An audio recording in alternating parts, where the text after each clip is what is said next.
Remember the big dog? Yeah, Great Dane. Yeah, Great Dane. Good evening. Would you stand with me for the invocation and pledge of allegiance?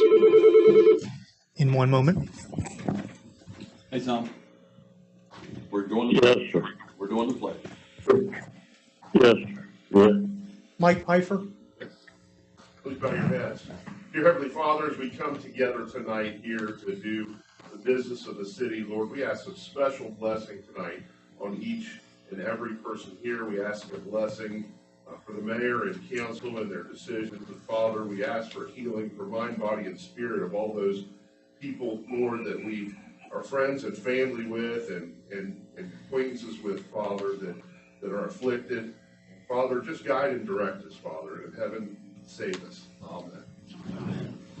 Councilman Bibby, please.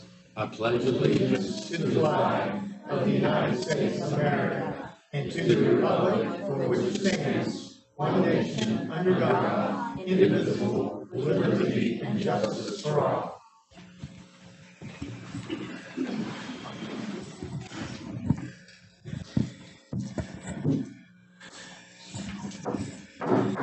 I'd like to call to order this regular session of the Vienna City Council for May the 23rd, 2024. Let the record reflect that all members of council are present this evening. Mr. Azinger is with us by phone. Having a quorum, we will proceed. Mr. Pfeiffer, please stand, sir. Okay. At our last council meeting, I didn't realize that Mike was leaving as soon as he is. And so Chief Pfeiffer has retired. Yesterday was his last day. Tuesday was his last day. And so, Teresa, would you play that little clip for us?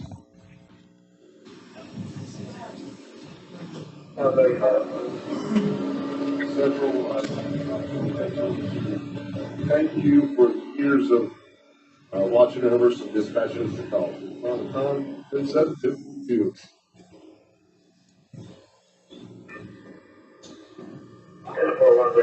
Chief Pfeiffer, we thank you for 26 years of service with the Vienna Police Department. You'll be greatly missed by fellow officers and the citizens of Vienna.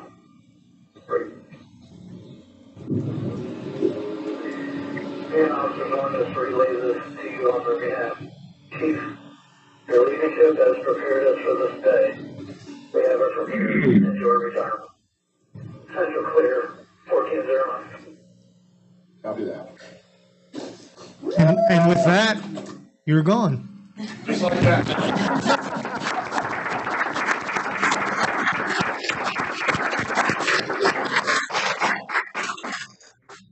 We looked back to where you got swore in by Mayor Noe all those years ago. And Teresa and I were laughing today because you look so young. And I mean, it's just, yeah, it's just experience. That's what it is. No, he's. Yeah. Tom, can you hear me? Yes, sir. Would you like to say anything to Mr. Pfeiffer now that he's no longer our chief? He's as good as any chief we ever had. Yes, he is. That's a fact. Thanks, Tom. I'll pay you later. How much? Coffee. Cup of coffee. There you go.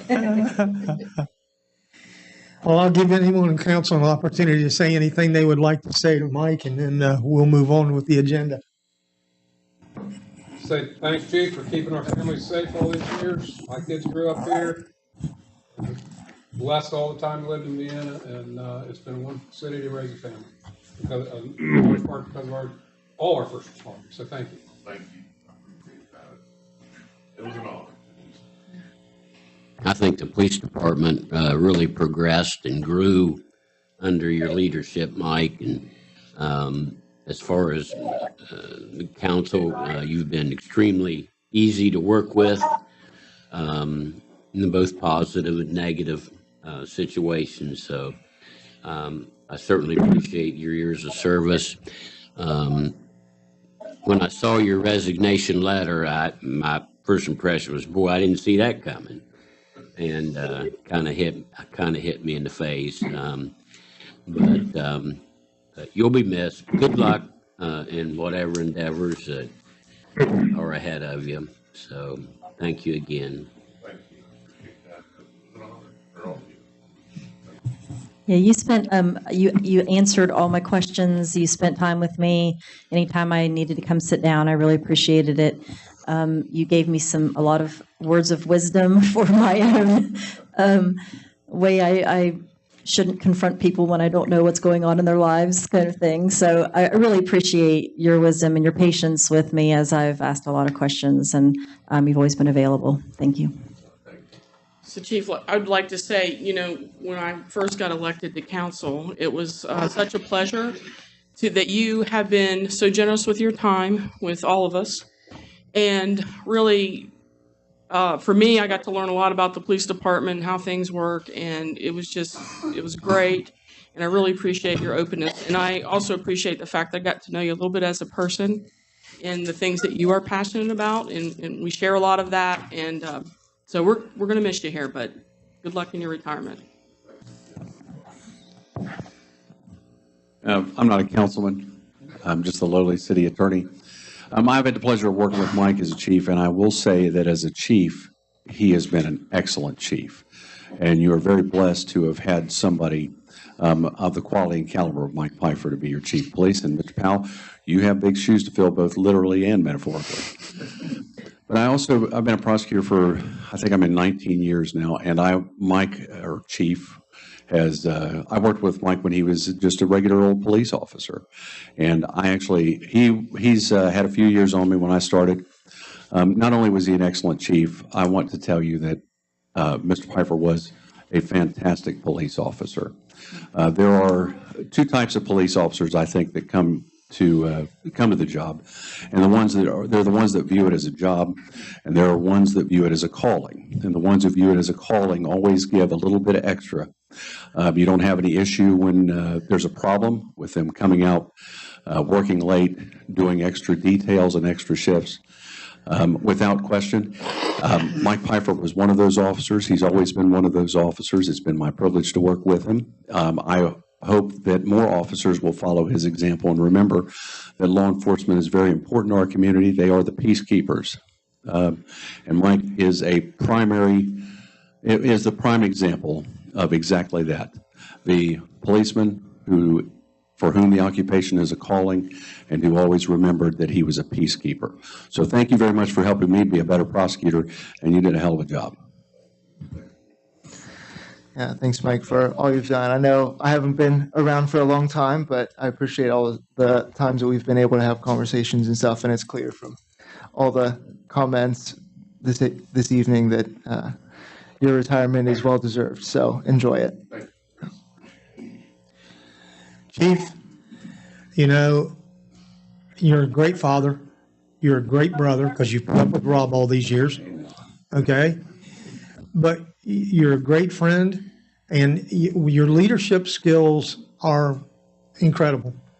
And so I know that you will surface somewhere doing something for the world again, but enjoy your retirement for a while, take a vacation, take a break, and you made my job so much easier, and I thank you seriously for that. So, and the whole city of Vienna does. You've given a major part of your life to the city. So thank you very much for all of that. Thank you. It was my honor. Of course, I was born and raised here. This is my home. Yeah. And you were a good son too. Mom and Dad were very proud of you. Yep. All right. With that, we'll move on to our public forum. We have 3 people that have signed up to speak this evening. First on the sign up is Brenda Powell.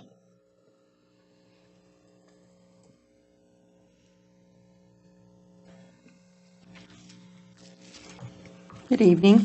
My name is Brenda Powell, and I live at 1409 31st Street. I'm here before you again regarding stray and feral cats. There's an issue with this, and I wish that council would do something. I have brought it before, and now it's really gotten to the point that it is a really big concern. It's not about flower beds or whatever. It's the fact that they are so many in our neighborhood. They're constantly having kittens. And I noticed one of them having like twitching and tremors. And I got to thinking, I'm hoping that we won't end up having a rabies situation with this whole thing. I came before you before in regards to the spay and neutering assistance program that's in Charleston, that is with the Department of Agriculture. And they have grants that they will give to the city. They said they've never had a city apply, but they said that cities can apply for these grants to help towards the spay and neutering in our community. Right now, what I'm facing is not only a little bit nervous about how the cats are, but also they're doing damage. They're actually tearing up latticework underneath of the porches, and they're actually also getting in underneath of the house, and I can't get underneath there to get them. So I don't know whether they seem to be working their way back out, but it's been very secure before and never had this problem ever, but now we do. So I would appreciate that this time, because there's damages involved, that council will do something about it and that will take care of the situation so that also the safety of the community. Another thing I wanted to ask or talk about was the opioid settlement funds. I heard about this segment that was going around about HBO, but I feel like that the public really needs to know about the distribution of the money, how it's supposed to be handled. I don't think that has been available, and that would I think it would clear a lot of minds for individuals if that would be provided. Also, I thought maybe you could work with the Board of Education and use some of that money towards the education of the elementary and the junior high here in our community about this issue. So I was hoping that that would be something that you would consider maybe doing with some of that opioid money. I wanted to talk about the amphitheater at Spencer's Landing. I don't understand why it's not being really focused on the river and actually putting in a floating dock and actually anchoring it on the bank, and then having a actual ramp that would go down to the dock to get the boats access to the property. So that, to me, looks like it should come first before you get into doing all the amphitheater and that kind of thing. Get that set and get it ready to go. And you could actually even put the kayak launch on the end of it. It'd be floating. It would be, there's nothing to deal with the mussels or anything of that sort. Or you could even do that same thing on 12th Street. Actually put a floating dock down there anchored to the bank, and to be able to have a ramp to get down and have the kayak launch down there. I just wondered one more thing about the pool that's being mentioned in the update today in regards to it. I would hope that at some point in time that the public would be made aware of the total amount that this is costing for this renovation on this pool. So I'm hoping that that will come about at some point in time, to let them be aware. So I appreciate your time. Thank you.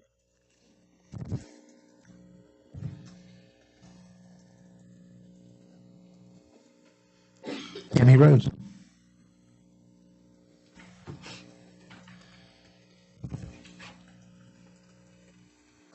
Good evening. I'm Tammy Rhodes, and I live at 4604 6th Avenue.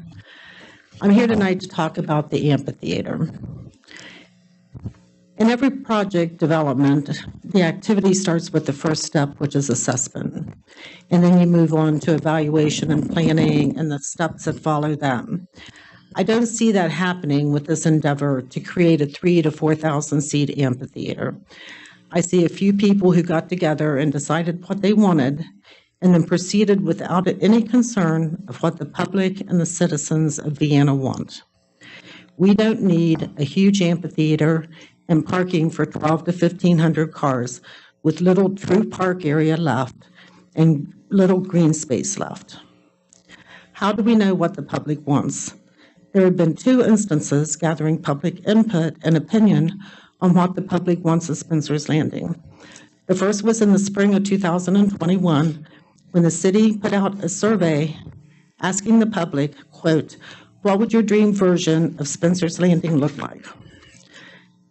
In the fall of 2021, in gathering information for the city parks master plan, CEC held a public meeting giving the public the opportunity to provide ideas for Spencer's Landing. In the parks master plan, there are lots of ideas for Spencer's Landing. A riverfront stage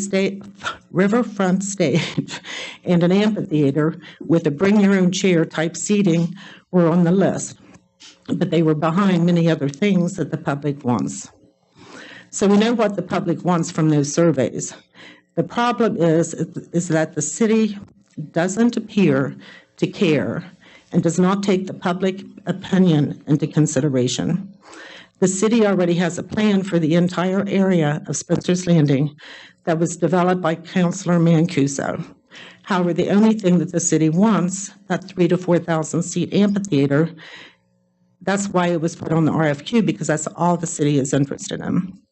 It is a travesty to do anything on Spencer's Landing without a complete plan in place. The plan that Mr. Mancuso designed is great. In fact, it is so great that council passed a resolution adopting it. The very worst thing we can do is piecemeal this park together. It will never flow and it will never be as functional. Vienna needs a true park. People want green spaces, places to relax, play some game, do low-key activities, spend time together. People want riverfront access with a kayak launch or a boat dock. A small amphitheater with lawn seating is much more appropriate and allows a space for the desires of the public to be included. Smaller free weekly concerts would be ideal. There'd be places for farmers markets every week, arts and crafts fairs, yoga classes, painting in the park gatherings, picnic shelters, pavilions. There could be a splash pad. People can gather, picnic, and play, or just sit and relax. Vienna should not monetize a public park. Sure, you can have several bigger events there a year, but then you want the public to pay for admission. At the last council meeting, I said that an amphitheater should not be the economic impact itself, and that economic impact should be throughout the year, not a few times a year. Again, a public park should be free. There are so many things that the people want that couldn't be included. We want to attract people to Vienna, and a real true park with varied activities with lots of green space would provide that attraction. The community engagement, connection, and involvement that a real park would provide to Vienna is what is needed, not a huge amphitheater and parking lot that ruins the appeal and the ambiance of Spencer's Landing. Thank you.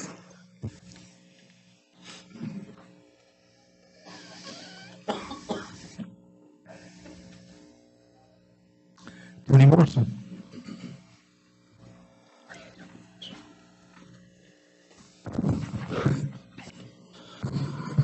Tony Morrison, 15th Street. Mayor, Council, thanks for the opportunity to speak.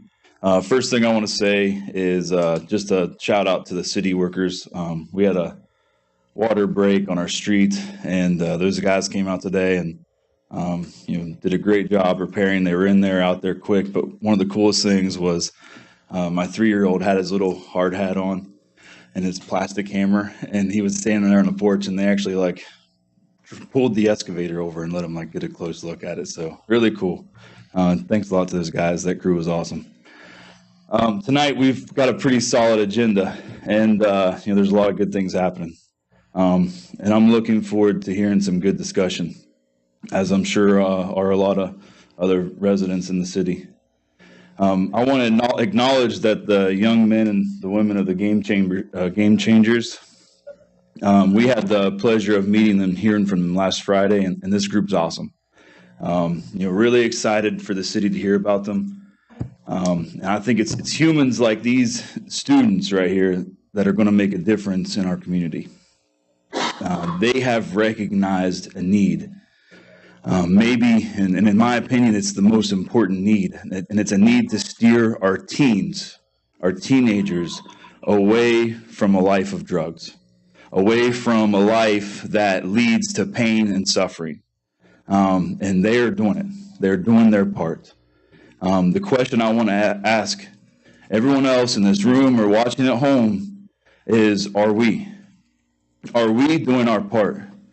And I'll be the first to admit that I was failing miserably in this department. I only recently began to take an active role in trying to improve the lives of our teens in the city.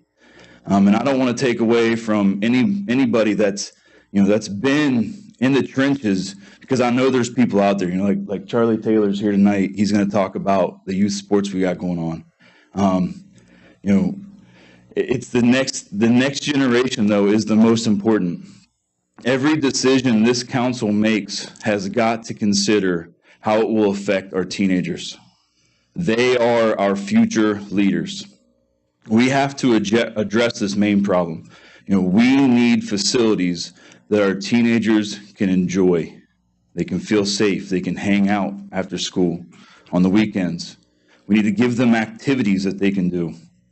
And think of the benefits. Let's face it, I'm basically a big kid, right?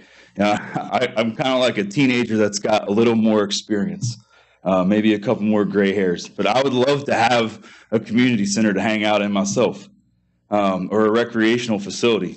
And I know that if I would enjoy it, there are many other people my age who would as well.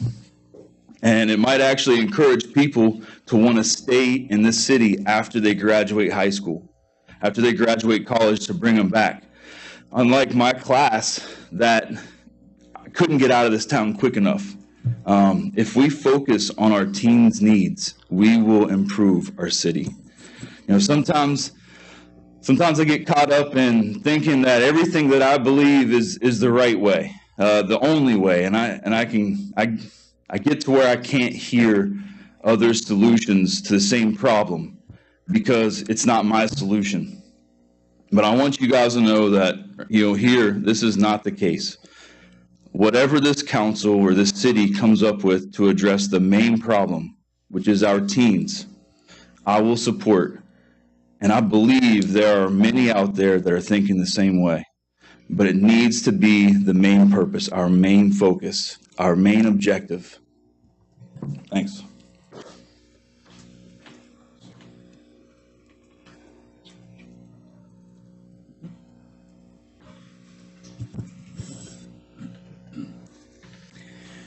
The minutes from the regular council meeting on May 9th, 2024 have been printed, posted, and circulated. Are there any corrections to the minutes? Hearing none, then the minutes will stand approved as posted. At this time, I'd like for Chief Carl Powell to meet me at the podium. We have some business to conduct.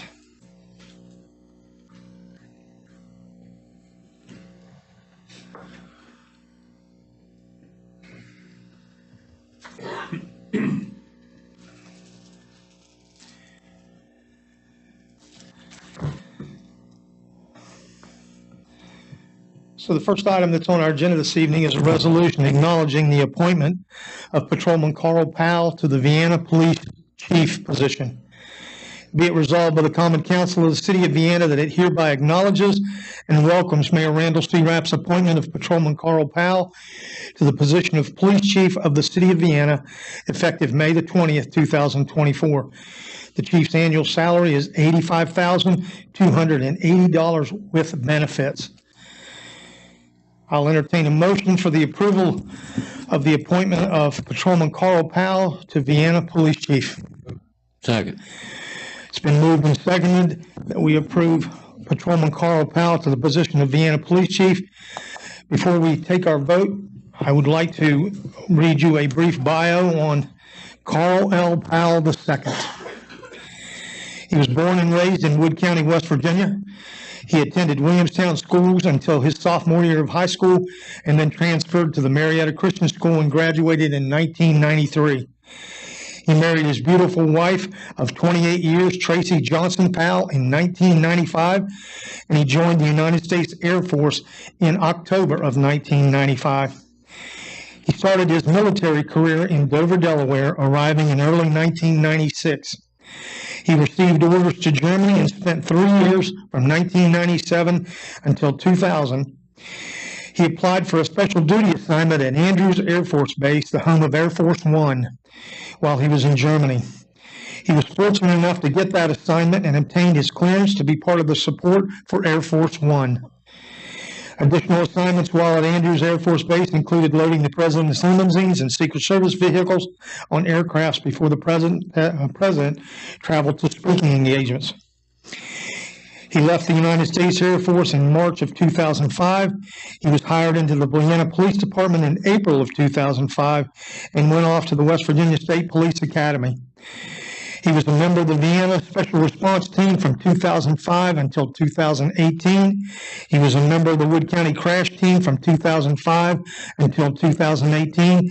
And he served on the Detective Bureau from 2015 until 2018.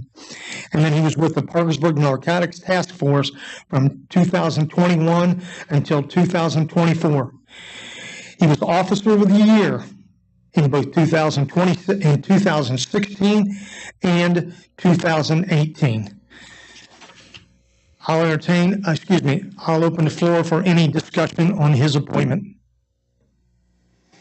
Hearing none, then I'll call for the question. All those in favor of the appointment of Patrolman Carl Powell to the position of Police Chief signify by raising your right hand. You have to poll council. Please do that. Ms. Williams? Yes. Mr. Leach? Yes. Mr. Azinger? Yes. Mr. Rapp? Yes. I say yes. Mr. Bibby? Yes. Mr. Mancuso? Yes. All right. Congratulations. Thank you, sir. Anything you'd like to say?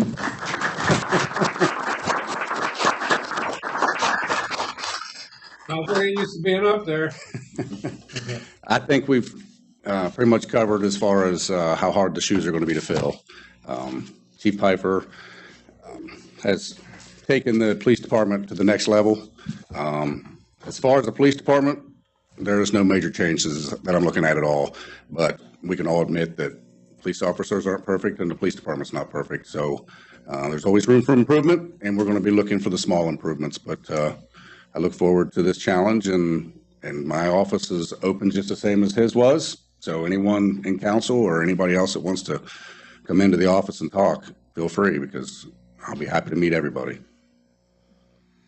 Thank you. Yes, sir. So our second item on our agenda this evening is a resolution authorizing the retirement of K-9 Officer Ronan and the transfer of ownership to Officer Paul Posley.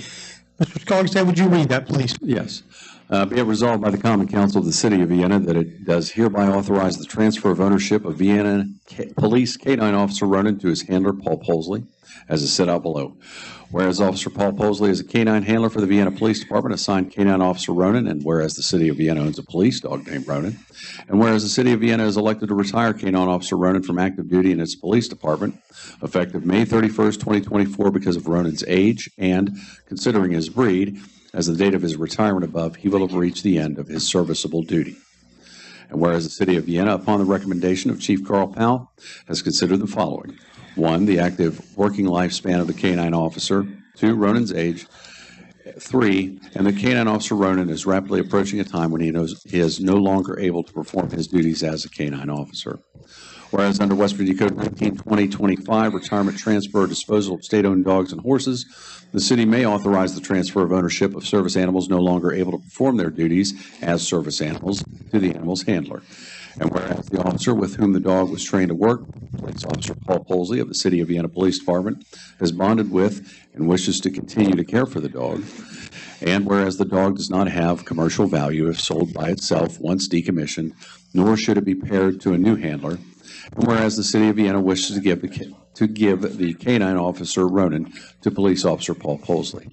Now therefore be it resolved by the Common Council of the City of Vienna that it hereby authorize giving K-9 Officer Ronan to Police Officer Paul Posley, subject to Officer Posley agreeing to certain conditions, namely, 1, that K-9 Officer Ronan will be retired from any law enforcement or law enforcement-related activities. 2, that Ronan will serve the private purpose of being a domestic pet and will not be used for public or private police or other investigative purposes. And 3, Officer Posley will be fully responsible for the care, maintenance, and any liability arising from the K-9 Officer Ronan and will agree to indemnify the city of all future claims resulting from or caused by the dog beginning at the end of Canine Officer Ronan's shift on May 31st, 2024. Be it further resolved that the mayor or the city clerk is hereby authorized to execute an agreement of transfer containing these conditions and a receipt to effectuate the transfer. I'll entertain a motion for the approval of the resolution authorizing the retirement of Canine Officer Ronan and the transfer of ownership to Officer Paul Posley. So moved. Second. It's been moved and seconded. Is there any further discussion? Hearing none, then would you please poll council? Ms. Williams? Yes. Mr. Leach? Yes. Mr. Azinger? Ms. Razor? Hello? Hi, Tom. We're taking the vote on Ronan. On transferring him, retiring him and transferring him to Officer Posley. Yes, the nurse was just in here bugging me. Okay. All right, thanks. Mayor Rapp? Yes. I say yes. Mr. Bibby? Yes. Mr. Mancuso? Yes.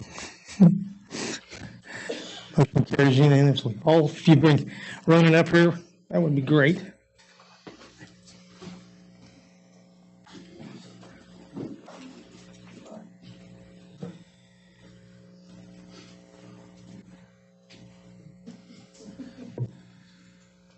This is presented to Canine Ronan in recognition of your dedication and honorable service to the citizens of Vienna, West Virginia, and the Vienna Police Department. 5/5/216 hired, 5/31/2024 retired.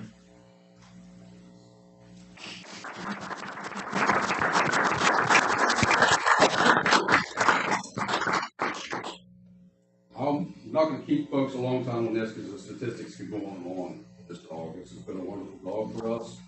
PJ's been a wonderful handler. Ronan had a different handler that left years ago, but PJ straightened Ronan right back out. He's done a good job. So, but at any rate, Ronan has had 400 total appointments at least that we had track of, and that involves tracking, traffic stops, and criminal apprehensions. Of those, at least 20 of those were felony drug arrests, 250 misdemeanor drug arrests. His main purpose was obviously for controlled substances, and he's been used for a little bit of tracking. Most of you may not know, but Ronan's also a celebrity. He was on Mountain Monsters. I don't know if any of you ever heard of that, but he was on one of the Mountain Monster episodes, so you might be able to find that. As the mayor said, he's been around since early May, but he was born in October of 2015. These dogs start their career at a pretty early age. He was about 7 months old when he was brought on, fully trained and ready to go with the Vienna Police Department. He's been with us for just over 8 years. The normal service expectancy for one of these canines is about 6 to 9 years, so he's on the upper end of it at just over 8. With life expectancy, it's 9 to 13, so he's going to live his golden years out with PJ here. So make sure you have plenty of toys for him, and I appreciate everything you've done, and appreciate Ronan. Hey, Ronan. And Ronan's an excellent report writer as well.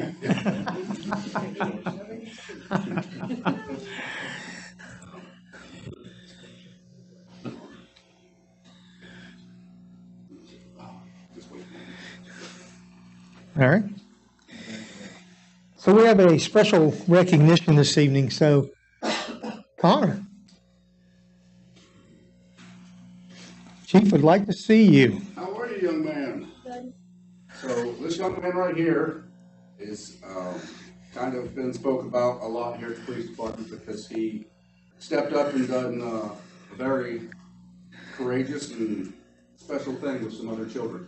Can't give a lot of details because it involved juveniles, but there was 2 juveniles that he observed that didn't seem to know where they were at. One of them was, they were all under 12 years old, but the older one was autistic, and the younger one couldn't tell them where their address was. So Connor basically talked to them a little bit, and since they didn't know where they needed to go, he had the foresight to bring them to the police department. And he had no idea, but our officers had already been dispatched to some missing juveniles. So he saved the day. I mean, it was almost immediate. We got missing juveniles, and this young man brought those juveniles right to the police department. His father's right back here. He was there that day, and talked to this young man about what he probably should be doing, and guided him along. But he brought him down by himself. So we want to honor him with that. And the mayor's got some things here for you, young man. So, this is a certificate of merit presented to you by the Vienna Police Department in recognition of an individual displaying meritorious action for assisting others, fostering community safety on April the 24th, 2024. Signed by Chief Carl Powell and by me as the mayor. So, congratulations and thank you for doing that. If you'll stand there with your picture, with your certificate, you will get a photo. Wherever Teresa? Yeah, she's right there.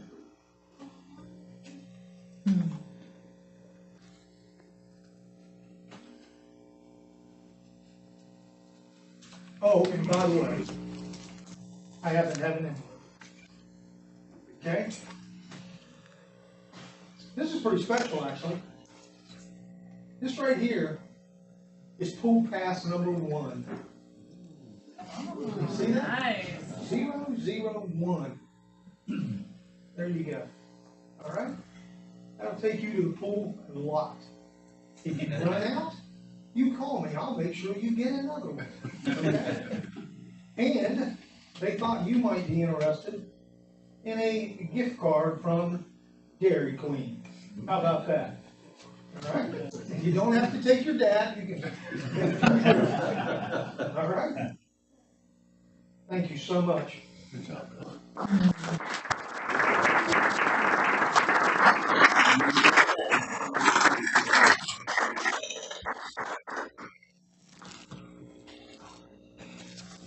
Thank you. Yes, sir.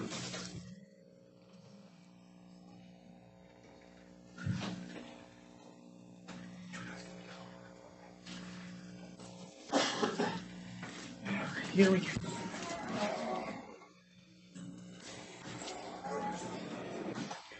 The Parkersburg High School Game Changers were not available this evening, so we will reschedule them. In place of that on the agenda, I have a proclamation that I would like to read this evening. For all of you that aren't aware, June is Alzheimer's and Brain Awareness Month. Whereas the month of June 2024 has been declared Alzheimer's and Brain Awareness Month to help spread awareness of this debilitating disease and the need to increase efforts to combat its human and economic costs. And whereas the summer solstice, June 20th, 2024, has been declared the longest day, with teams around the world coming together to honor the strength, passion, and endurance of people facing Alzheimer's disease with a day of activity and advocacy. And whereas Alzheimer's disease, a progressive neurodegenerative brain disorder, tragically robs individuals of their memories and leads to mental and physical impairments. And whereas West Virginia has 39,000 residents living with Alzheimer's, and by 2025 will have projected 44,000 residents living with the disease.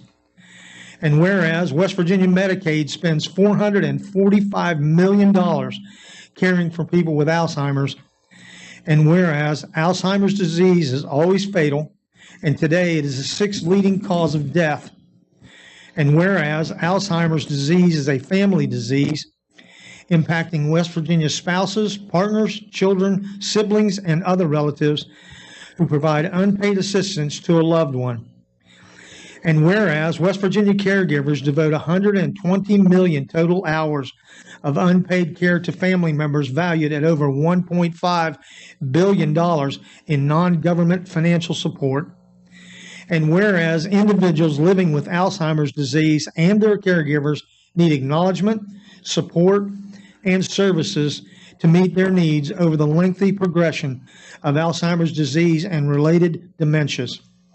Now therefore be it resolved, the city of Vienna recognizes the month of June 2024 as Alzheimer's and Brain Awareness Month, recognizes June 20th, 2024 as the longest day in Vienna, West Virginia, and urges all residents to wear purple on this day to help spread global awareness of the Alzheimer's Association's vision of imagining a world without Alzheimer's disease. And I can tell you from a personal note that Alzheimer's is an absolutely horrendous disease, that when family members that you've known your whole life no longer recognize you, it is heartbreaking. And I know that there are tons of families that have elderly parents and, siblings, but I wish they would find a cure for Alzheimer's. The next is item number 5. It's a resolution to donate $15,000 to the Vienna Youth Football Incorporated, a 501c3 organization. Charlie Taylor is here this evening to give us a overview.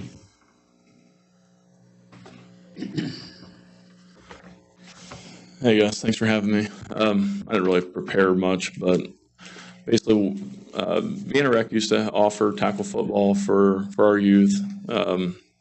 We have an A, B, and C team. So C team is like kindergarten through 2nd grade, the B team is 3rd and 4th grade, and the A team is 5th and 6th grade. We've had that for as long as I've been alive, up until last year. Vienna Rec quit offering it and did not have the desire to offer it again going forward. So all of our kids, or I guess the ones that decided to keep playing, went to Ramblers. There was 40 plus kids on each team. In football, only 11 can play at a time. So there ended up being a lot of really talented kids, especially the ones from Vienna, that did not get playing time, and so that's very discouraging.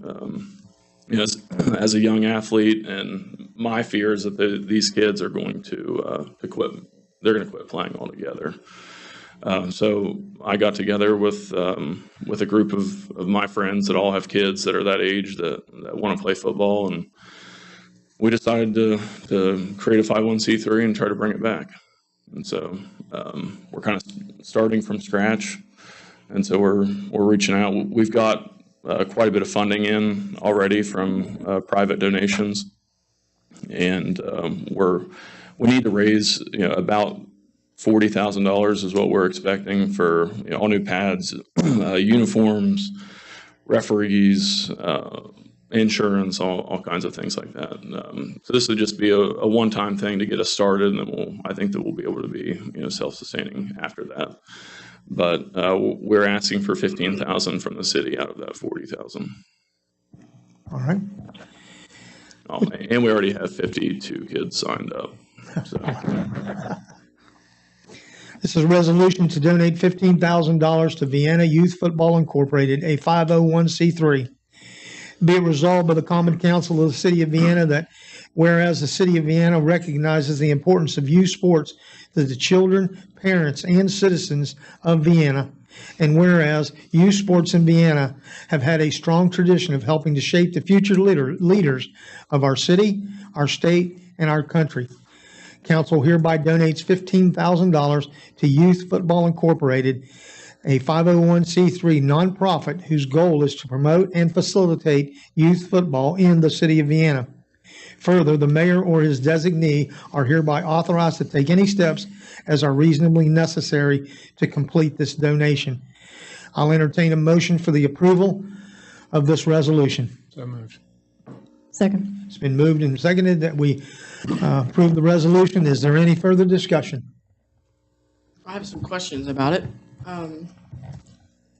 Well, I think it's great that you're doing this, but I guess I don't understand how we got here, because, I don't know, it was a year ago plus that VRIA decided they wanted to take over all the sports programming in the city. And so it was decided then that that's what they would do, because it was too confusing to have the city run some programs, VRIA run other programs.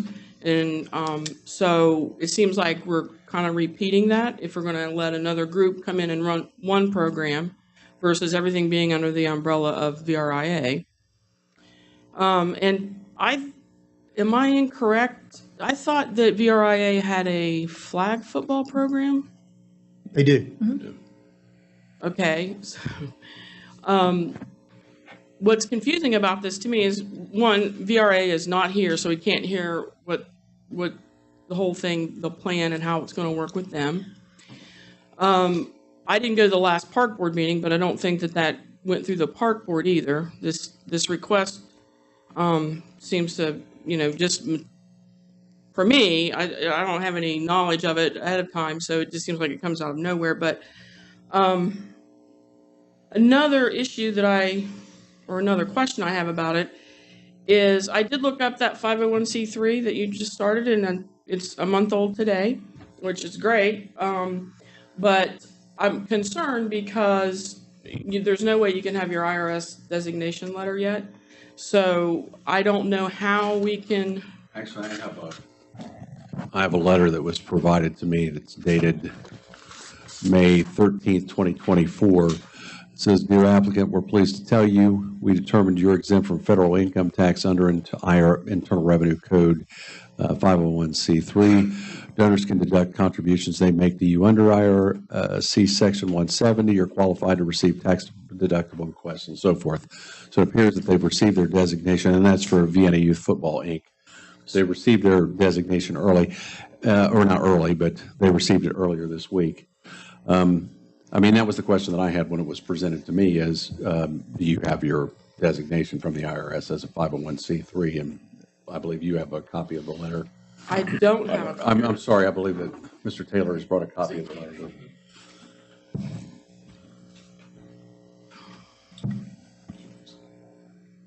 Okay, I don't have time to really review this in this public setting, but I'm glad they got it, but I just find it odd because they won't give you a designation letter. Well, I can tell you, I don't know. Every time I deal with the IRS, it's fun. But right now, it certainly appears to me that they have their designation and they're able to accept donations. If you have other questions, I'm sure that Mr. Taylor could provide you any documentation that he may have that may assist you in making your decision.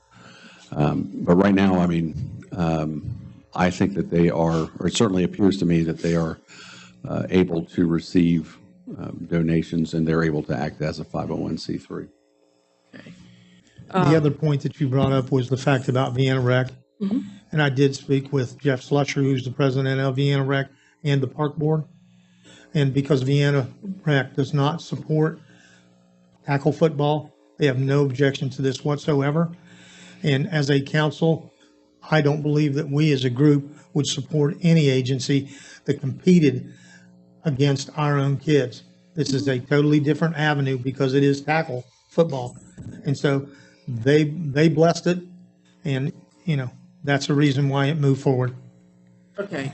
Well, once again, things being done without, any kind of public transparency, but What is not public about it?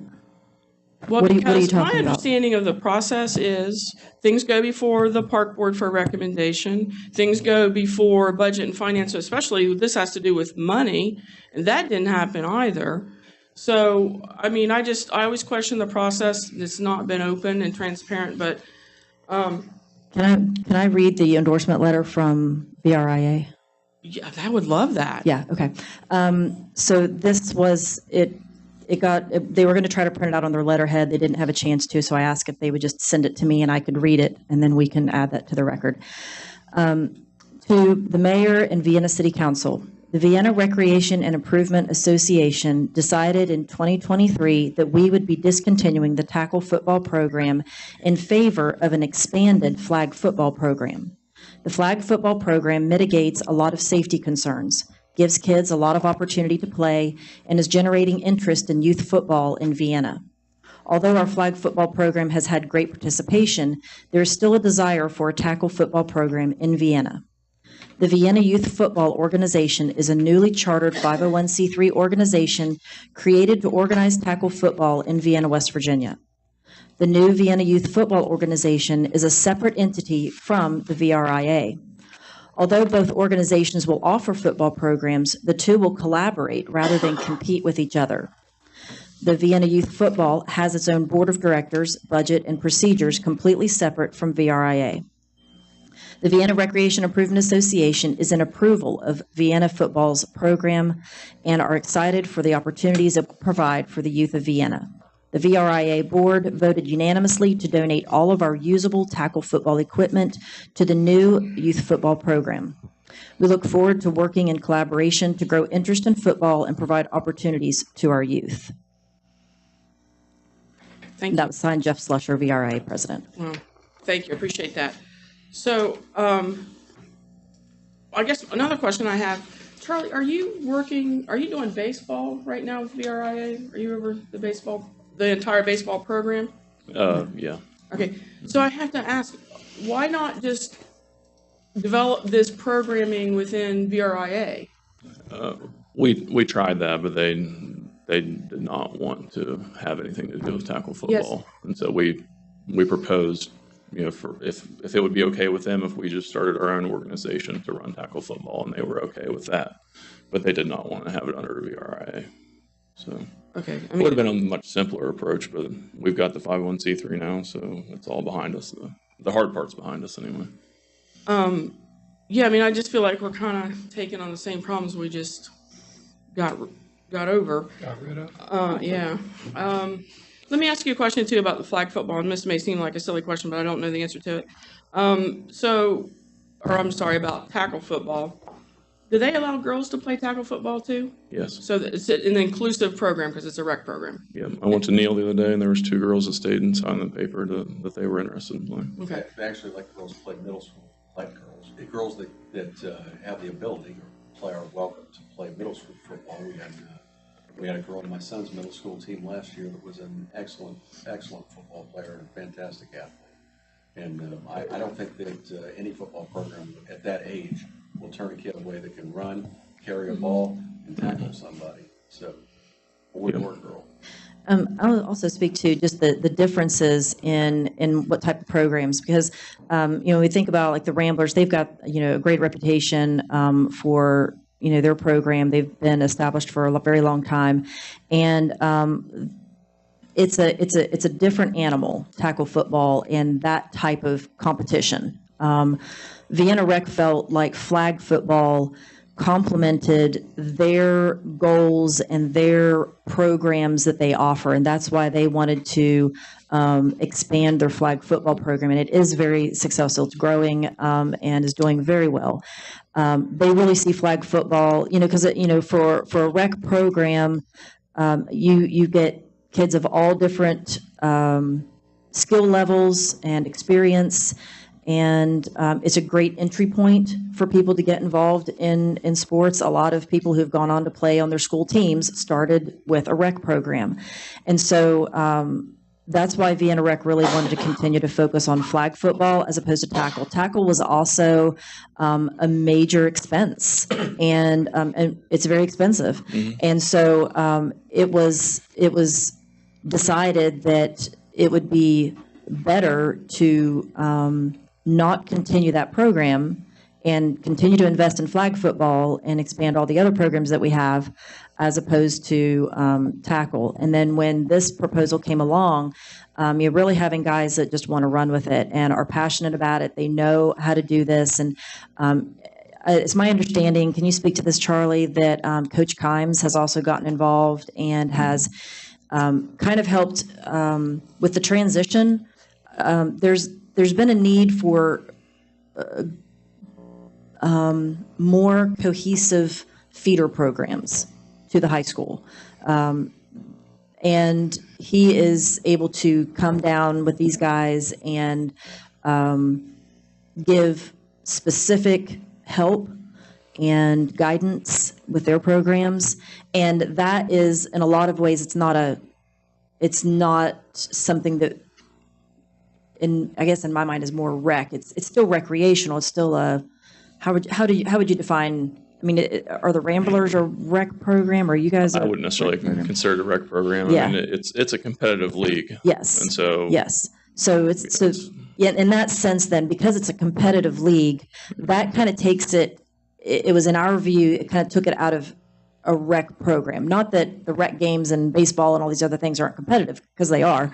But this is a whole different animal in a way. And so seeing that we're going to be able to, we've given them equipment. I think the guy from Zeiss or somebody came in and checked everything and figured out what was good and what was not, and is going to work with them on that also. So their kids, they're going to start out with flag football in Vienna Rec, and then the next year they might join Charlie's crew and eventually play for the high school. Who knows? So we really see them as complementary, and they're a lot of kids that are never going to want to play tackle, or their parents might not want them to play tackle, and that's okay. That's why we have the flag football. So we think it's kind of a win-win situation for everybody. There's all kinds of examples like this. If you look at wrestling, you've got school wrestling, then you have club wrestling like the Cougars. You've got rec baseball, you've got club baseball, you got the same thing with soccer. You have different levels available for kids, and just, I think that the VRIA, I coached Vienna Rec football for almost 15 years, and when my kids were growing up. And there were parents that did not want their children to play. At that point, they would maybe go play soccer, but they had an interest. Well, now Vienna Rec has the flag football, so we've actually got an offering that didn't exist at that time. But with respect to, it's just like the competitiveness. You talk about the feeder programs. When you're talking, I mean, I'm most familiar. My kids played football and wrestling until they weren't big enough to play football. Then they wrestled. But you see like the competition, and wrestling's such a good example because Wood County, our schools are so competitive in wrestling. And you've seen over the decades, Parkersburg High and Parkersburg South going back and forth with the quality of the programs. Cougars and Mike Litton being for 25 years a feeder program that was just dominant, then it switched to South. And, but to go through a Cougar practice, okay, or the practices of the South and those feeder programs, you had to be pretty dedicated. And if you wanted to wrestle, but you weren't willing to participate at that level, then you had the option to go wrestle for your middle school or at that time junior high school. So I think that the reintroduction, I applaud the fact that our BRIA has made a decision not to embrace that program. Doesn't make it incompatible with our goals, because we have example after example exactly what Charlie and his group are trying to do, and I applaud you for doing it, and I'll throw in an extra $1,000 on myself to help you get started, because I just see the value of the children that want to be involved in that sport. And man, sometimes you got boys and clear back in when I was coaching, I guess it was in the 90s, same thing. We would typically have 2 or 3 girls a year come out and want to play, and some of them made it, some of them didn't, just like the boys. Some kids were like, it's too hot, this helmet hurts, I'm out of here. But for the ones that really wanted to play and so on, having that program available, I think, for a $15,000 investment for City of Vienna, and then who knows where it's going to go in a few years. It may be that we see a way for this to be combined. But as far as the re-implementing this program, making it available for our children, again, for those parents who are comfortable, the safety factor, of course, is a concern. I don't want to make light of it, but I remember because I have a whole library of videos from all the football games that Tim Nolan used to shoot and people did, and parents were like, "Oh, I'm so worried," and I'd say, "Watch this video." Of course, you couldn't do it on your phone at that time. We're shooting with video, whatever. But you see these kids run up to and fall over. Like this is kind of what it's about. When these kids are 7 years old and 6 years old. But in any event, so I wholly support what you're after. Kim, I appreciate your questions. I think that understanding the value of these things, but for those that have been involved for years and decades, and our families grew up. Tony, same thing. He and his brother Chad, came all through these programs. A lot of people, probably, in this room did, or have family members that did. So again, I applaud you. It's a lot of work to get that 501c3 set up. So again, I'm certainly in favor of this, and will make my own personal contribution. Thank you. Any further discussion? Yeah, I just want to say, Charlie, I think it obviously takes a lot of effort and energy to do this and to volunteer to serve with, our community in this way. And I do appreciate that. And I kind of resonate with Kim a little bit. I think it would be great to see this eventually end up under VRIA. And continue to develop that Vienna Rec program and stuff. But I guess a quick question for you: do you kind of see this? Because I grew up playing club soccer and high school soccer, so I get that. Do you kind of see this as sort of like a club league of sorts, or how do you kind of see Not that? necessarily. I mean, we're not going to turn any kids away. Okay. You know, it's not going to be like, come try out, and if you make the team, then you'll stay. There's no tryouts. If you sign up, you're going to be on the team. Okay. Yeah, and I mean, if the VRA isn't comfortable with that and you guys are willing to step up and do that to provide the sport in our community that we don't have currently, then I think that's great. I do have one question about just the resolution in general, because it doesn't really specify or clarify where we're going to pull that $15,000 from. Have we Contingency. looked at that? Contingency. Opioid? I mean, that's a possibility. We're talking about things that are preventative in nature. We've certainly made a significant contribution with respect to law enforcement. And I'm not saying that, should be the case, and contingency is fine. But the conversation of how else other than law enforcement can these funds be deployed, and I don't even know how much, I know we had like 193, but anyway, so I'm not even suggesting that at all. I just know that there have been conversations about what else can be done. People were talking about the HBO thing, which I did watch. You were featured on, and spoke to it. I don't think I was even here that meeting, but yeah, so. It will go to Budget and Finance, all right, because we have to do a budget revision in order to do that. Yeah. The Finance Director's recommendation was contingency. But the reason why it's up here tonight is Charlie has to have a commitment by the 24th, which is tomorrow. And so by passing the resolution this evening, we'll make our commitment to them, and then we'll take care of it. Yeah, because same thing. I'm just going to walk this back a little bit, which I've heard done a couple times this week in the media by politicians. But whether that's a broad enough interest of kids, to designate these kinds of funds to from the opioids, I have no idea whether that's appropriate or not, and I'd like to hear. But anyway, so I just shot my mouth off there, and I'm not committing to that.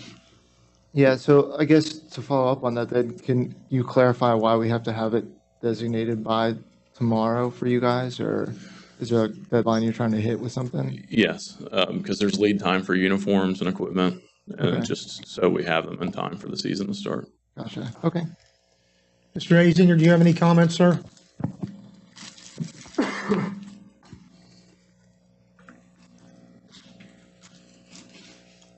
Nurse must have came back. Okay. All right, then, if there's no further discussion, then I'll I call. just have one more thing. This makes me really super uncomfortable to have to vote for this evening, because I actually absolutely applaud what you're doing, and I'm a believer in rec sports, grew up in, Vienna Rec programs, but I feel like we've had just a year for VRIA to kind of get their feet underneath of them, and we're already trying to dismantle and do something different. So it makes me uncomfortable, because I really want to see, VRIA, not to say this is going to not make them succeed, I'm not saying that, but it's a decision that's being made within a year of really VRIA taking complete control of all the sports there. And I'm also uncomfortable with what Mr. Mancuso, I don't care for the process of not knowing where we're going to take the money from, and we're going to do a budget revision later and all that stuff. We got the cart before the horse, and I understand that you have a deadline because you need to buy things, but it sounded from what I heard you say that you've got significant pledges from other groups and other people, so you could probably start ordering now without it being contingent upon Vienna's $15,000 that we could, consider after it goes through the proper process of, well, I would wish that we'd go through the park board and the, budget and finance, et cetera. But so that's. Is there any further discussion? If not, then I'll call for the question. Please poll council. Ms. Williams? No. Mr. Leach? Yes. Mr. Azinger? Yeah. Mr. Rapp? Yes. I say yes. Mr. Bibby? Yes. Mr. Mancuso?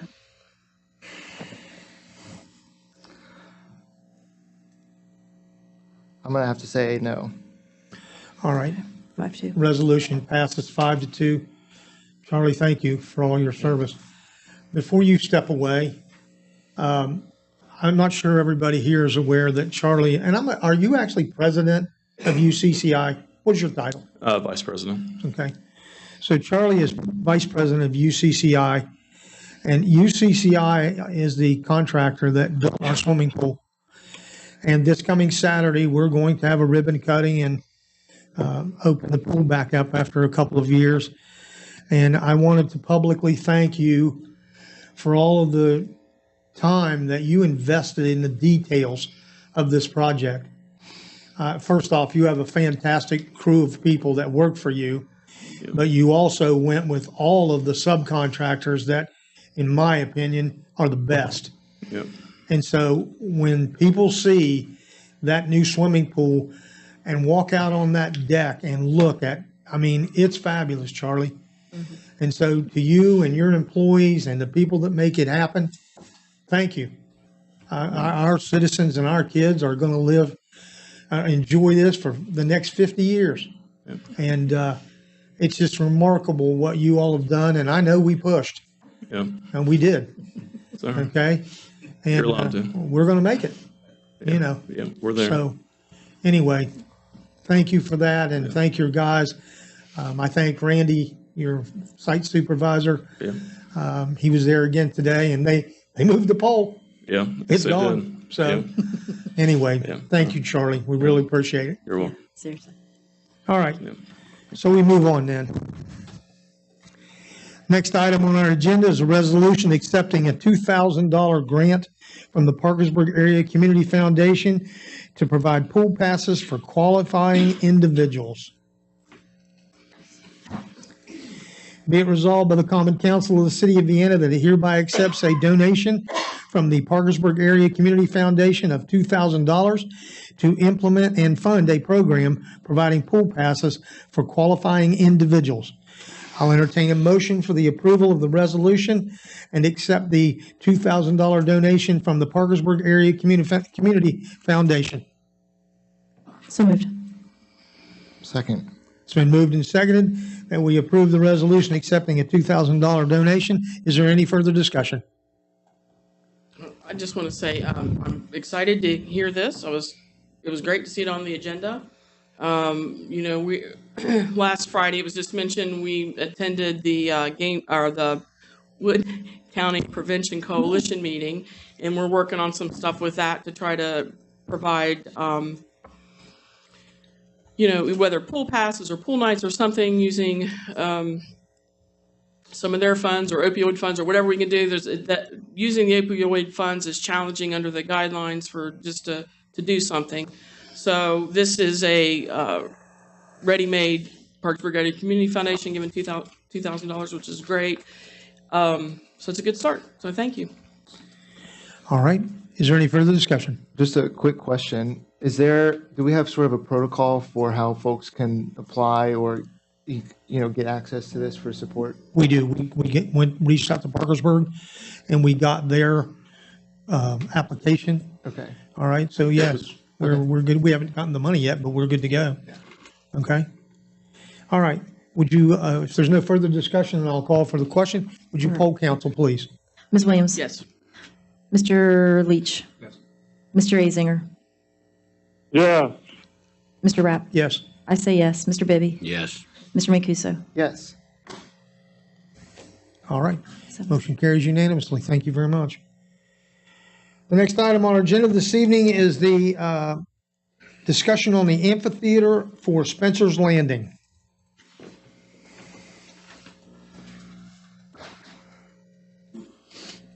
You looking at me to start? I'm looking at anybody that wants to start. Yeah, I'll let you, Ms. Williams, Well, go. I mean, I asked for this to be on the agenda for discussion because I don't know when it was, last month or whenever, Cynthia Gowdy was here with the impact analysis for the Riverfront Amphitheater. And she gave her presentation. Unfortunately, we didn't get the information really ahead of time to be able to review it, to be able to ask questions. for at least for me, I wasn't able to ask the questions that I wanted to ask. But before this study was presented to the council, which is, you know, the underpinning of why we should do this, the city already went ahead and put out a request for qualification for a design firm to design a 3,000 to 4,000 person amphitheater. And in this impact study, it suggests that you start out small, way under that number, and then as phase one, and then go from there. So I have a lot of questions about the space, the parking, the, you know, all of that. And I just don't know how we got from, I think everybody thought an amphitheater was a good idea, and certainly it was some of the things revealed in the survey of what the public wanted. It wasn't the number one thing. It wasn't the number two thing. It wasn't even the number three thing. It was the number four thing. And so how we got to no public involvement, and we're thinking about a 3,000 to 4,000 person amphitheater and what that's going to look like. And so that's my questions.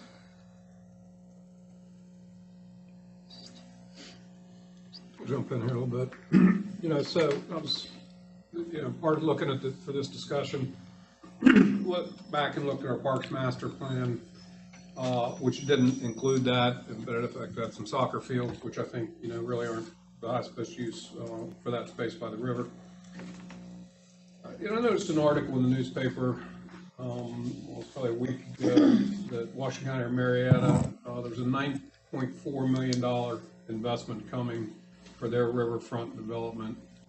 We see one of the things in Cinta's report, and I didn't go back, and I mean, I've had other things going on, review Cinta's report in detail, you know, but they talked about phasing this in. I think the size of it, first of all, has to be the first focus of the phase. And of the question for the city of Vienna, I think, is this amphitheater the anchor of what we're trying to do at Spencer's Landing? Do we think that's the highest, best use on that property?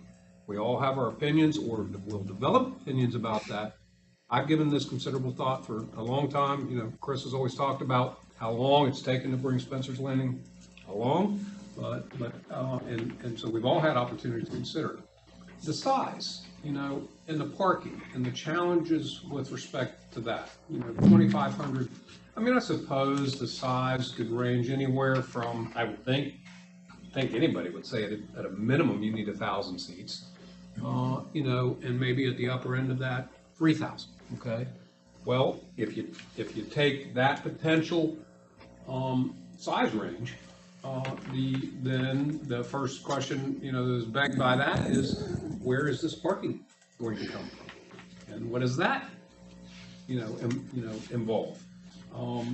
You know, and I think about different examples when we did the rodeo. First of all, it's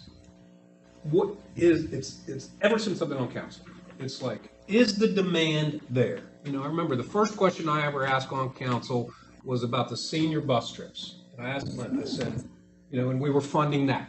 And I said, do people go on these trips? She's like, there's waiting lists. I'm like, okay, that's a good thing.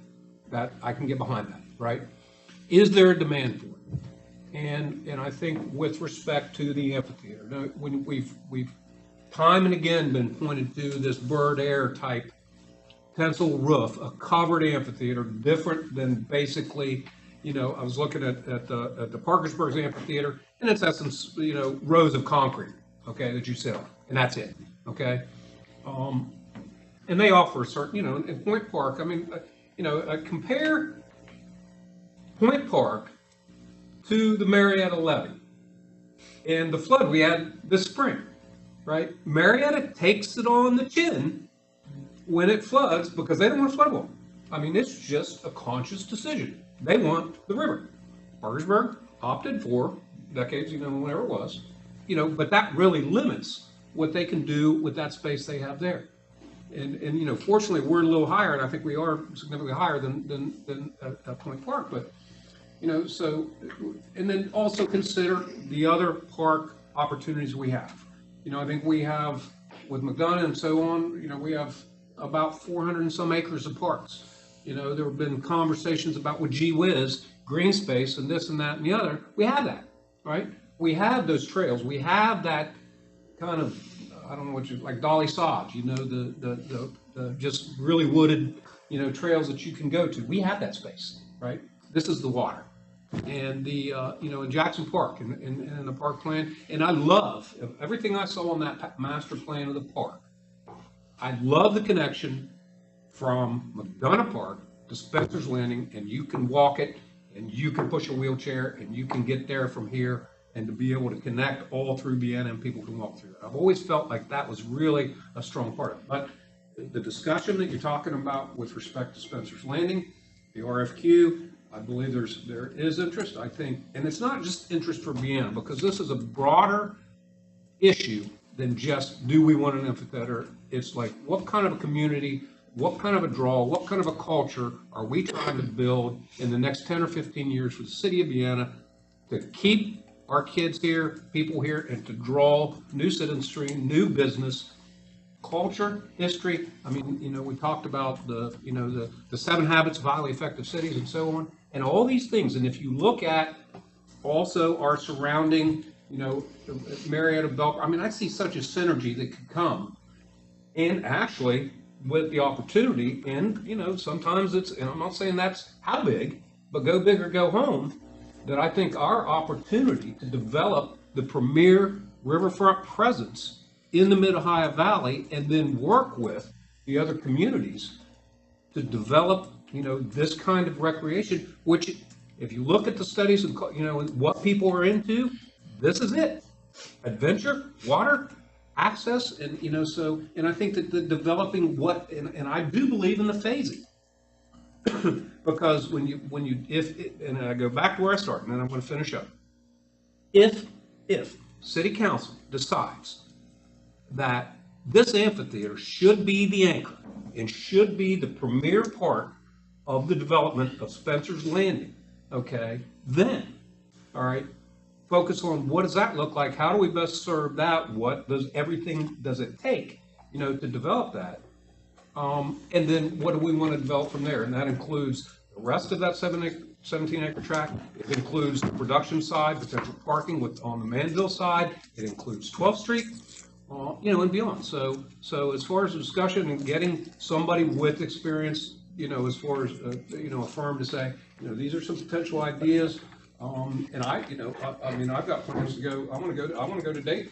I want to go around and see, what some of this stuff looks like. But the water, people everywhere in the world gravitate to water.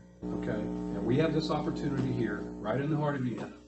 The city, before my time, made the decision to buy Manville, which I've always agreed with, and so that's my discussion, I guess, for it, about the development of an amphitheater at Spencer's Landing.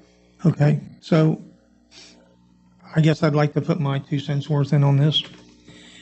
There's a process that you have to go through in order to attract contributors, donors, whatever you want to call them, people that care about your community and want to invest in it. And so when you look at the study that Santa Gowdy did, it was a cost analysis. I mean, can you generate the numbers that it takes to build these kind of facilities and what have you? And by having her firm do the study that she did, we can now justify whatever plan could be made for that down there. Originally, Chris and I worked on the drawings that he presented to council. And although Chris is a very talented designer, when he gave that to me in our discussions, it wasn't at all what I asked him for. And what I had asked him for was, I said, can you please take an overlay of that property down there, and then I would like to have movable pieces so that you could have restrooms, or you could have amphitheater, if you could have, whatever else amenities that you want down there, so we could bring it back to the public and say, move the pieces around. Where do you want these things to be located?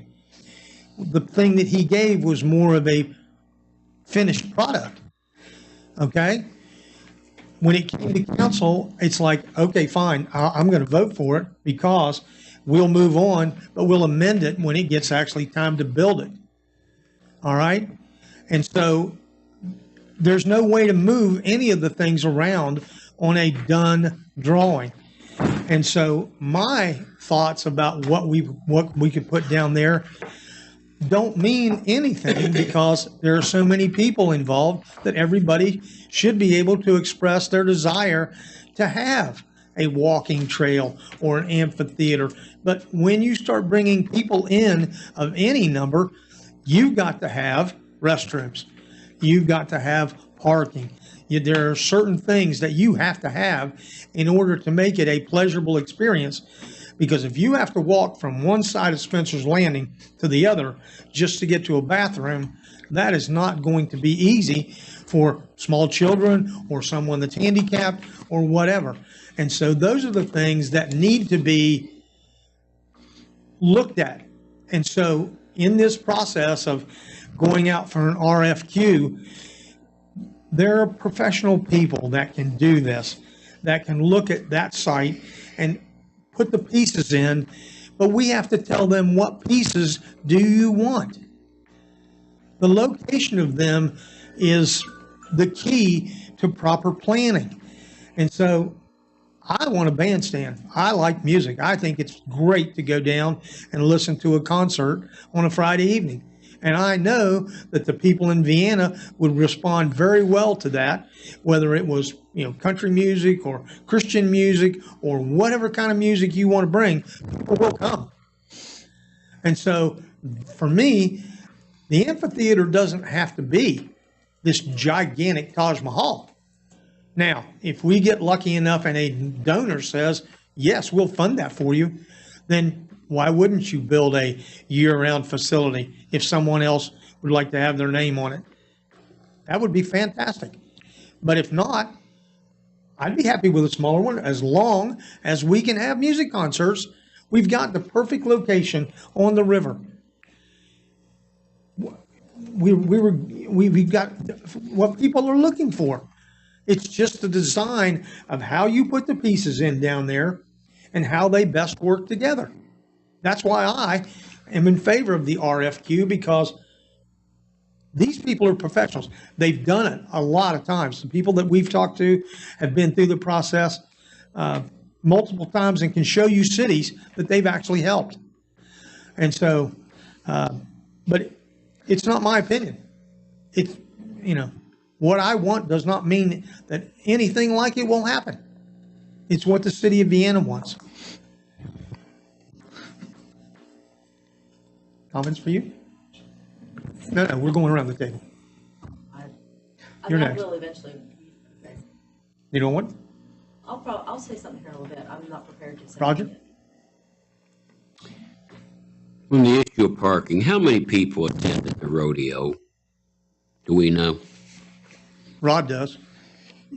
We had 1,200 paid. We probably had about 300 to 400 standing room only, so it was about 1,500 is what I would say. Where did these people park?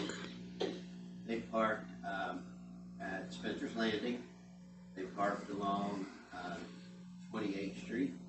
And Mr. Conley, before he passed away, Minnie Bell offered some parking on their property.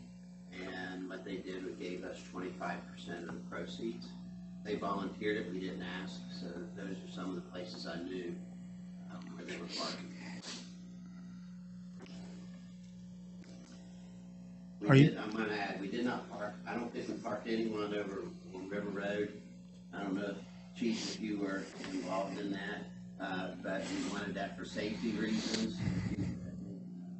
Chief Piper, if you remember, we wanted to keep that over because that's egress and going back and forth. I was just curious about that because, you know, we've talked about parking and parking being an issue and curiosity. I wondered how many people parked for the rodeo.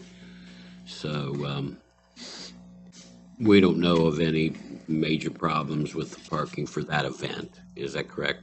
I'm not aware of any.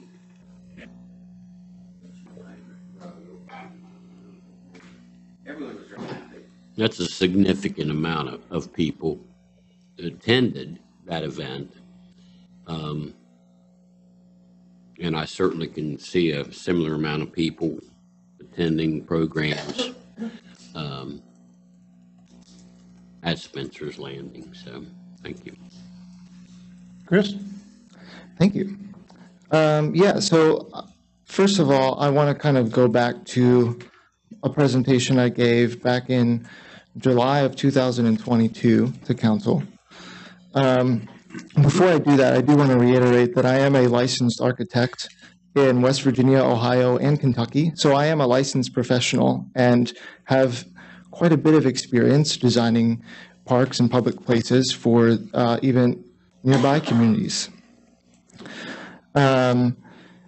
So when we're talked about Spencer's Landing and the community input and putting things in the right places, that's what I do every single day, is put things in the right places for people to use them to the highest and best use that they can. So yeah, I understand that. We got community input for this property several times.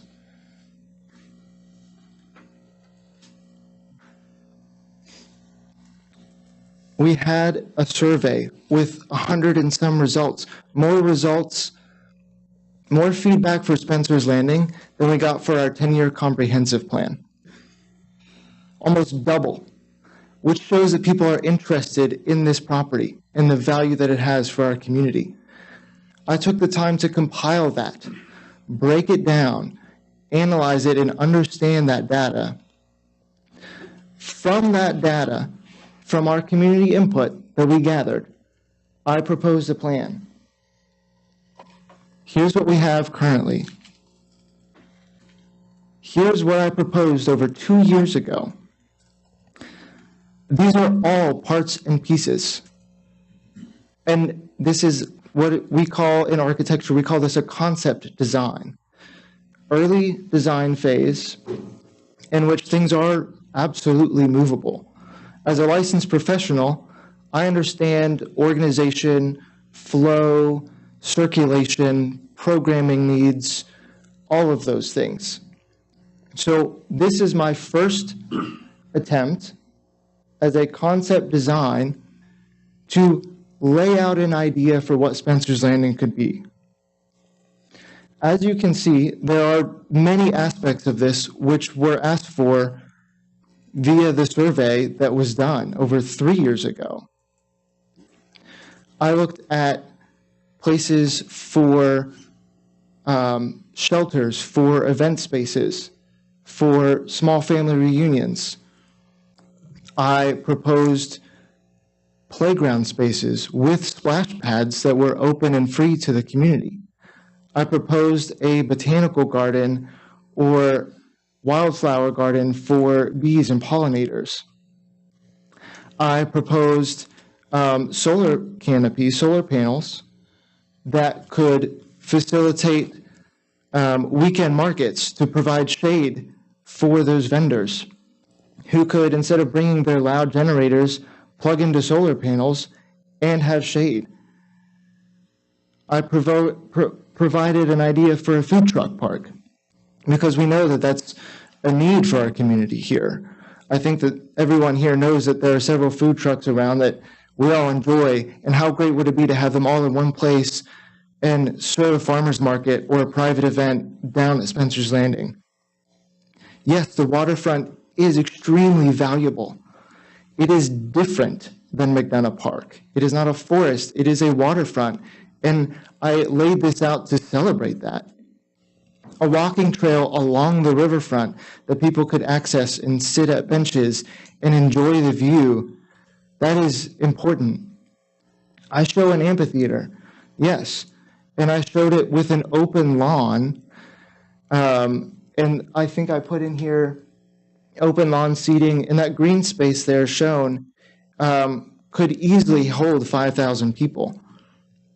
And it doesn't have to be covered and concreted over. It can be open lawn space that can be used for pickup soccer games, ultimate frisbee games, flag football games, you name it. And it doesn't have to be programmed 24/7 for concerts or music venues or plays, but could be used in other ways in our community locally. Yet when we wanted to hold those bigger concerts and venues, it has the capacity to do so. I think that there's flexibility in this design. Sure, we can move things around. Yeah, the restrooms might not be in the exact perfect location for plumbing and sewer and all of those things, but this is a concept. And I understand that. And these are the parts and pieces that were asked for from the community. I just laid them out as a professional architect in the places that I thought were best. It concerns me that we have already put out an RFQ, and as Kim said, the RFQ went out before we even received Senta Gaudi's report. And it requested a covered amphitheater for 3,000 to 4,000 people. You can see what that looks like up here. That's almost a third, if not more, of this property that would be covered and concreted over, plus the parking that's already there. Is that really what people want at Spencer's Landing? I'm not so sure. The survey would say otherwise. And yet we've already done an RFQ. Architectural firms have already responded to that RFQ. And apparently someone's in charge of that and managing that and selecting and reviewing who those submissions were. I'm assuming we've reviewed them, or I don't know if we have or not, but those were due over a few weeks ago. And so it concerns me that we are kind of ahead of the game a little bit with the RFQ already going out and decisions being made without any kind of background. You know, we adopted this in September of 2022 as council unanimously adopted this in September of 2022 as a concept plan and an approach to how we wanted to develop Spencer's Landing. So I'm confused as to how we got to this 3,000 to 4,000 seat amphitheater. It's been said that we've been directed to look at tensile structures to cover that seating, and I don't really know where that came from, other than, well, I do, but that's kind of irrelevant at this point. But, you know, I even provided photos. So we looked at 12th Street and how those two could jive together. This has obviously since changed, but could this still not be a great access point for boats and kayaks on 12th Street to keep that traffic down there and away from kids playing and, you know, the gardens and things that we could have up here at Spencer's Landing? I think so. But then I provided what we call precedent imagery. How have other communities done this and done it well? And I have over a dozen pictures up here of different ideas and ways that this could look. So none of this was set in stone when I presented it. It is a concept design with different ways to look at this. All of these show successful places, some of them I've actually been to and enjoyed music at, that were great open lawn seating spaces that could then be used for other things throughout the week. I think it's unwise of us to design a space that could be used for concerts 5 times a year, because what about the other 360 days that it's sitting there? How are those other 360 days going to affect our community? And how is the residents of Vienna going to have access to that?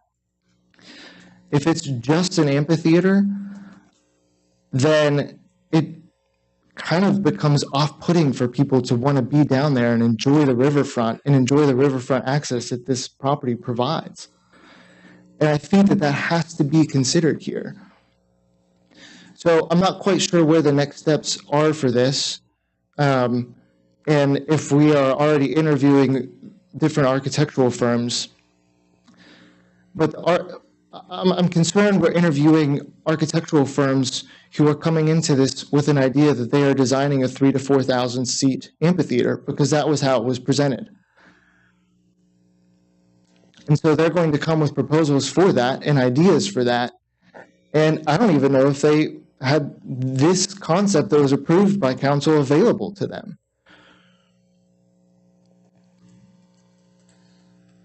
So I feel like we're heading down the wrong path by moving forward with this. And I think we need to take a step back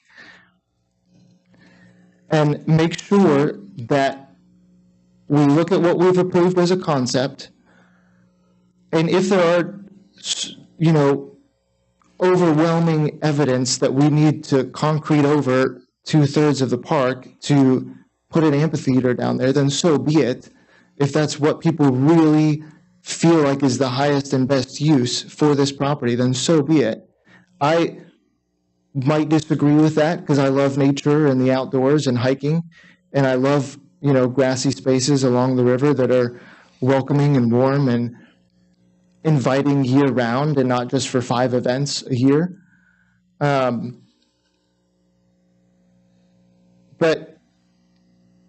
I want this property to be a great place for the city of Vienna. This is such a diamond in the rough and such an amazing opportunity, and we need to do this right. So as far as discussion goes, I would really love to see us reassess the RFQ. If we need to redo that or rewrite that, I have provided other RFQs to the mayor over the last couple of years to try to do that. I have talked with a professional landscape architecture firm out of Pittsburgh, and that resolution was tabled to get a better idea of what to kind of solidify this concept design a little bit more and provide cost estimates. So, I want to make sure that we do this right, because it's not just important to me, it's important to all of us. And by the overwhelming amount of feedback and community input that we've gotten thus far, it's very clear that this is an extremely important asset to the entire community, and we need to do this the right way.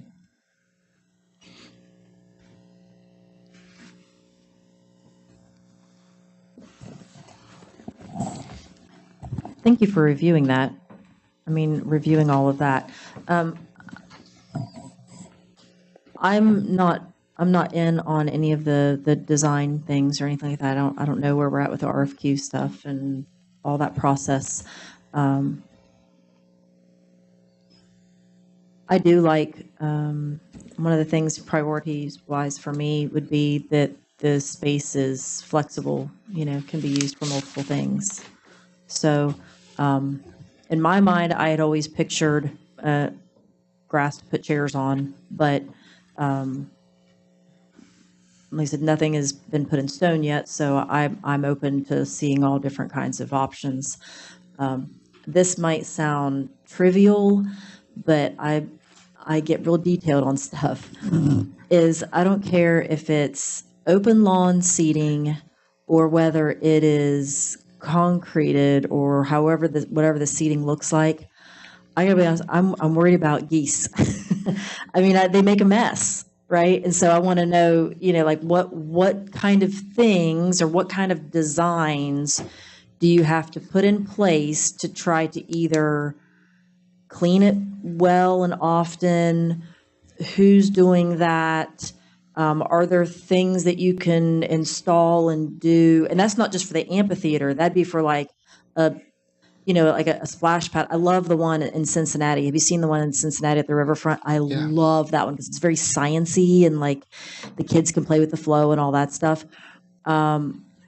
something like that. But if you've also got like goose poop in the water, is it gonna, so I'm concerned about like that thing and how it affects the quality of all the different recreational things that we would want to do in that space. So if it involves sitting in the grass or laying your blanket down or,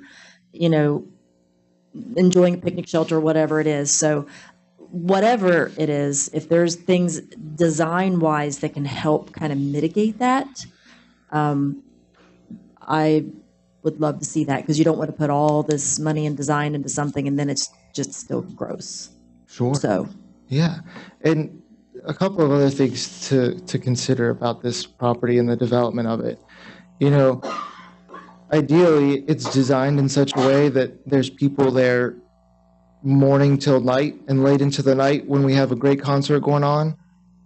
And I think that'll deter a lot of wildlife from wanting to hang around.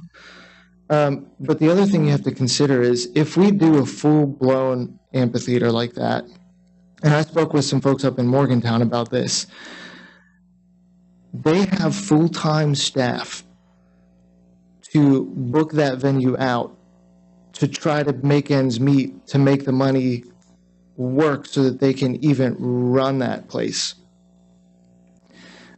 It takes a lot of effort and energy to run a music venue or a concert venue. And you have to have the sound and the lighting and all of that stuff. And it's a hard business to be in, especially after COVID. And so we really need to be careful about that, because if we do make this amphitheater the anchor, that means that somebody is probably going to be managing that full time. And does the city have the capacity to do that? And if not, who are we going to hire to manage that for us? Because that's a big burden that the city would have to take on. So those are my thoughts on this. And, I hope we can move in the right direction from this evening, but yeah. All right. I have a question. So, because it got brought up several times. I mean, the RFQ was put out, and so has the RFQ already happened? No, It hasn't happened. it has not. And I'm not sure, is it the 30th? I don't know the date. It's coming up soon. So it's what he's saying. They have an anticipation they're going to be designing something for 3,000 to 4,000 people covered seating. So that's, I mean, I'm not comfortable that that's where we want to go. And Melissa, to your point about the goose poop, and I don't know what the correct term is to call it, so excuse me if I've offended anybody, but I don't know if you know, there's far less down there now that the trees were removed, because the trees are a natural nesting habitat for geese. So having walked down there quite a bit, there's less. So good. All right. Mr. Azinger, are you still with us? Yes, sir. Do you have anything you'd like to add, sir? No, sir. All right. I'm just going to show a picture. All right. And it's not, it's just cool. It's not, but this is an example of one of the stencil covered. I think, one of the real issues is, do we want, a covered space? I don't see, 2/3 of the space down here, I think that's an exaggeration. First of all, I don't know as far as any concreting or anything like that, but I don't know if this is going to work. But this is Haddad in Charleston on the riverfront, and I think it's a bird air tensile strength. You really can't. You're gonna have to turn it, Jim. Yeah. Okay. I don't know. Well. Reach behind you and turn that set of lights off. No, on the wall. So, this is tucked on, and I don't know if any of you have ever been there. I have, and it's tucked on the edge of the river. Obviously, you can see, it's covered. It's not that big a footprint, and this, it doesn't do it justice what you're seeing here. So I'm not suggesting this as any type of I have a question, Jim, about that, because I think we've all been there. I've been there, but the difference between that and doing it at Spencer's Landing is that you have an urban atmosphere where there's plenty of parking. Okay, I've parked downtown Charleston and gone to that park many times. so everybody has. But parking's going to be a really big issue, and while you just made the comment that you don't think it's going to take up the amount of space that Chris, the architect, said it's going to take, but. Chris, the architect. But, I'm the general contractor, okay? Well, Let's just you're. get that, I mean. I think he has a better concept as somebody who has, I'm sorry, I have the floor. He's somebody who has looked at the property and has a sense of the scale and everything like that. And so I have to take his word for how much that's going to take up space-wise. And then you couple that with the fact that you're going to need parking for, at minimum, 1,500 spaces. What's down there now is 150 spaces, and that takes up 2.2 acres of the 17 acres that is down there. So I think those are really big concerns. If you said go big or go home, I think, well, we need to really think about that, because it's going to be a lot of concrete, Has one of the things that had jumped in my mind, we were talking about, how many people could potentially be down there, and, whether it's something that would be needed. Anyway, has anybody thought about doing a parking garage? I mean, something like that could even be done, because then you're not laying everything out flat. You're not saying we need parking for 3,000 people linearly, but we could build it up. You can go to the production side to do that, and then we can keep our riverfront property for recreation. Yeah, I mean, not monetize it for a big amphitheater for. Yeah, I mean, you could people. put the parking garage, across the street, or I don't know. I was just thinking that would be a good that would be a good option. So. Yeah, and I think the Chris's point too. I mean, this doesn't need to be an adversarial conversation. Go big or go home means we have one shot to get it right, which is exactly what you said. Okay? Yeah. And and the demand for it. And if you look, I guess my focus has been, if you look around to the communities that have invested like this, in terms of this type of a facility that, because if you go right now to Spencer's Landing, the trees that were there were scrub. I mean, those weren't trees, it was scrub. But there's no shade down there, okay? And people, I can tell you, having shade is huge, and having a covered structure that's always there. Anyway, so that's, but all of these factors, it is, and looking at the bigger picture, and it keeps coming back to, is this what's going to anchor that site, okay? And if that's the way forward, then I think that's really where, the focus has to be, and then to phase out from there. That's the way that I view it, because, I mean, what the mayor said and what Chris said, it's a concept drawing. I get that, right? You have to have these moving pieces. If somebody has to walk, 200 yards to go to the bathroom, for a lot of people, that's a problem, right? And so, those things are all important too.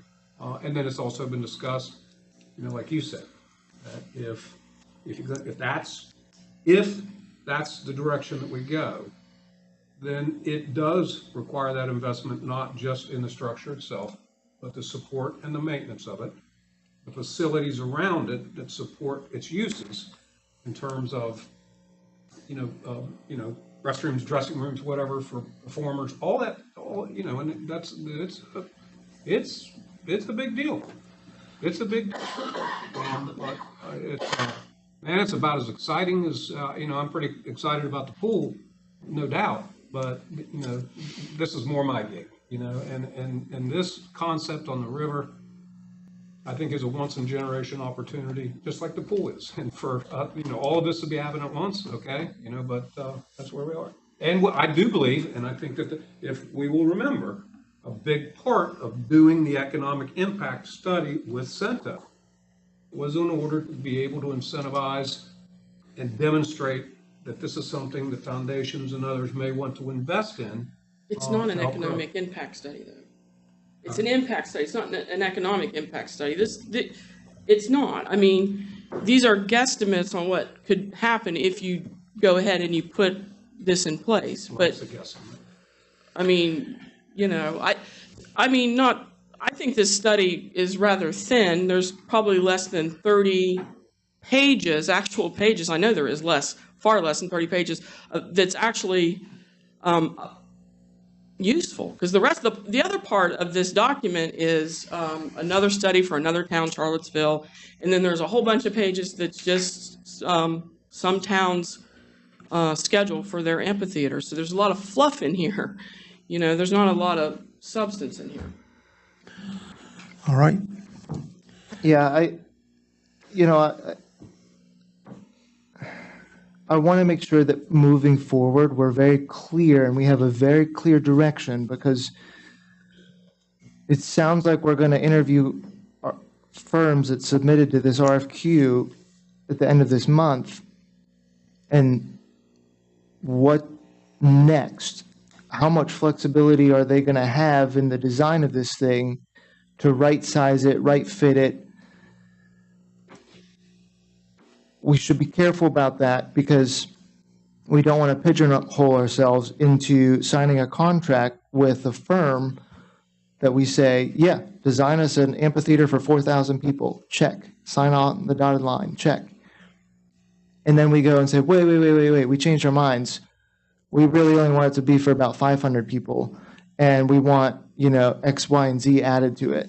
Well, then another part of that is they're going to come back to us with the change request. And we're going to have to go through a whole nother process to pay them all sorts of money again to make changes that weren't a part of the original contract. So we need to make sure that we get this right and that we get it figured out and that we have a very clear program, which I think we do based on the, programming and input and concept design that has already been out there. So, I don't know. I hope to be able to be allowed to be involved with this, moving forward, to provide help and insight and ideas for this, because I think it's important. And I think I've very clearly shown that I'm passionate about this and would love to kind of help facilitate that conversation and make sure we set ourselves up for success for this. All right. Okay. Well, that concludes our agenda this evening, except for our update on the pool. Yeah. All right. It opens on Saturday. So it looks amazing. We're having an opening ceremony and ribbon cutting at 11:30, and then it will open to the public at noon. We have, I believe all of you should have gotten an invitation. So for the elected officials, city employees, the people that were part of the planning and everything, we're opening it up at 11 o'clock for us to do a walkthrough. You guys can kind of do a self-guided tour and check everything out. And then we'll start the ceremony at 11:30 outside the gate. And kids will start going in at noon. It's very exciting. So, the weather looks like it's going to be good, and Well, since we got a christening, you probably ought to wear drip dry clothing.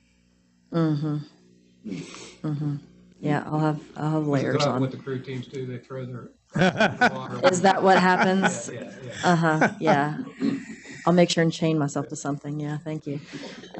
Yeah, so please, everybody come out and see it. Bring all the kids you can. Can't wait for them to enjoy it. So, like I said, it's going to be good weather, and been a long time coming. I know that I was complimentary of Charlie a few minutes ago, but I have to say, for the first major project that you've ever taken on, you did fantastic. The colors are spectacular, the vision, the improvements that were made to the dressing rooms. Honestly, that is an absolute first-class facility up there. And the minute that you walk through and see how big that pool is, and it's the same footprint, but it's not. There is so much room around that pool now, and that deck is perfect. And you look over at the baby pool, and I'm going to tell you, the accessories that are on that baby pool, there will be people in that pool all the time.